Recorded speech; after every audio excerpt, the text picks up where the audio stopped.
It is a problem that education is assuming that their students are succeeding and thriving just because they're getting older. Proposition gives you a world where students are thus not only valued by the system, but also by their peers. So proud to abolish age-based classification and replace it with competence and intelligence system. Panelists, we support this motion because status quo is very problematic. Several layers.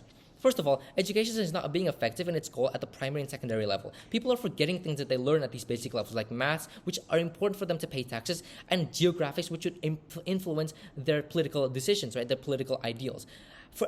Because of this problem, high school and further education is the only place that you remember anything, and it has to fix all of the mistakes that you made, that you forgot inside of your primary and secondary education, right? This takes away their time from high school and universities, and takes away their money, and they have to rectify your mistakes, right? As a result, primary and secondary education are not being valued in society. Second of all, bullying and superiority complex is extremely existent inside of education. It can result from personal problems, but can also happen from discriminative ideas. It can manifest in things like racism, in things like discrimination based on gender and religion. It can also manifest in discrimination based off age, where seniors are discriminating against their juniors, right? This is very problematic because it normalizes the act of discrimination and superiority when children grow up, leading to social inequalities. In relation to these issues, Proposition's stance is simple. We propose a world where we classify students based on competence and intelligence rather than age. If we bring you panels exclusive benefits, we'll win, right? So we'll be proving two things inside of our argument. First of all, on the principal justification on education. Second of all, we're going to be proving how our side mitigates bullying. And first, setup.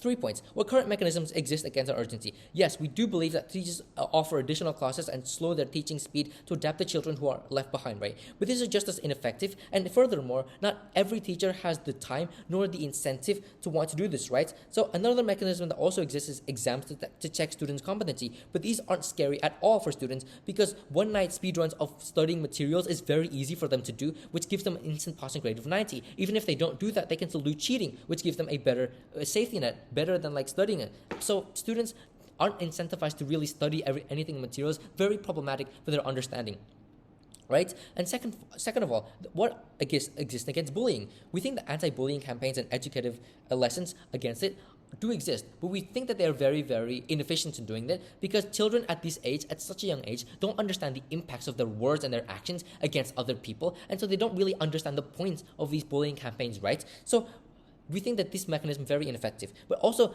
adults and grown-ups and how they're supposed to prevent bullying, right? We think that even if they were able to identify, which we think it is very, very unlikely, they're not really incentivized to like help these cases of bullying because they don't have they think that it might actually be better for their students to go through it, and they don't have any incentive to do it, right?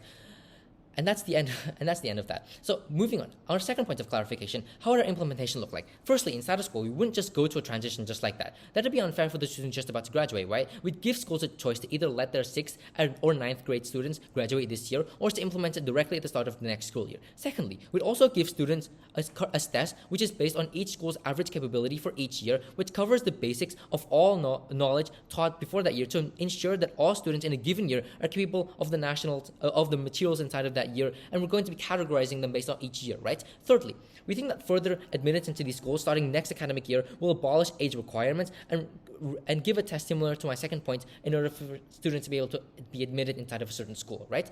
Third point of setup, disclaimers. Not all schools are the same. We believe this, so we'd allow our tests to differ based on the schools. So opposition cannot say that we're subjecting the minority schools to the same level of curriculum that a more privileged school is experiencing. We also think that high schools are still going to be able to use it because inherently maturity does exist inside of high school, and 12th grade is used for preparing for university. We think that's completely fine for high schools to use it. Now, let's moving on to my argument. First, on education's purpose, and second, on the mitigation of bullying on our side of the house. Allow me to elaborate on my first argument. Panels, what is education for? It's to teach students things that will help them inside of their lives, right? It should prepare them for their careers and to live in a society with a community based on each education and on their level of how it's going to help them and provide for the purpose of each level of education, right? But we think that the effects of the current system of primary and secondary education is not aligned with their purposes. It's more math and science, right? Like primary and secondary education doesn't need levels of maturity as opposed to high school universities, which have incorporated things like sex life and tax paying inside of their teachings to 10th, 11th grade, 12th grade students, right? So at the end of the day, we think it's more justified for you to have an year-based classification based on the capabilities of the materials and the materials that you're going to be giving to a certain student inside of that year. And we think that it's better for you to, because maturity doesn't actually matter inside of primary and secondary education. The current system is inefficient, as I have proven to you. It has the impacts of high school and university, having to waste and redoing topics that you should have done previously, which then in turn makes the education of high school and university very unimpactful. Also, it means that the government is wasting millions on useless education on primary and secondary education, right? So how does our side solve this? By creating a system that ensures quality, that really grounds the amounts of knowledge and really grounds the fact that people are ensured to understand certain materials before they're allowed to go into the next year. We think that you're really going to be making sure that these students are going to be more justified in their classification, right? We think that this is a better fulfillment, and it's going to be better aligned with the purposes and better letting these primary and secondary education be really stuck inside of your head. And we think that it's very much better principally, right? But even if it isn't much good principally, at least at the end of the day, even if it doesn't promote the idea and move towards a better and progressive primary and secondary education, we think that we still mitigate the harms of the current mechanism, which is very harmful and it's like completely useless how primary and secondary education exists inside the status quo, right? We think our side is much better principally as opposed to the status quo.